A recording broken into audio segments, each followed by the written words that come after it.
تأملت في كتاب الله تعالى وجدت أن قوم موسى عليه السلام إنما عبدوا العجل بسبب ضلل وخلل في أفكارهم.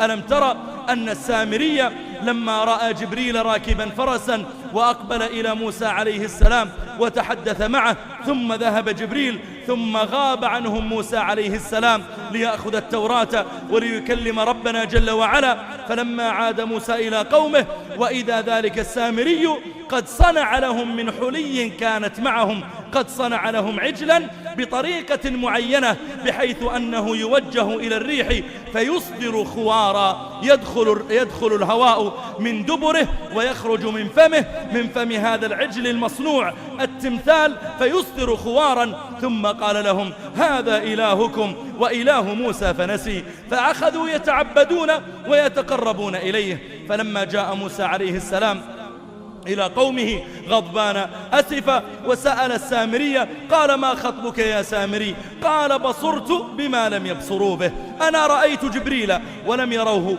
فقبضت قبضة من أثر الرسول. لما مضى جبريل جئت ونظرت إلى آثار الفرس فقبضت من التراب قبضة من أثر الرسول فنبذتها. ثم قال وكذلك سولت لي نفسي. هذا الفكر وحديث النفس الذي وقع في نفس السامري جعله بعد ذلك أن يدعو قومه إلى الشرك، لا بل أن يصنع لهم إلها يعبدونه من دون الله.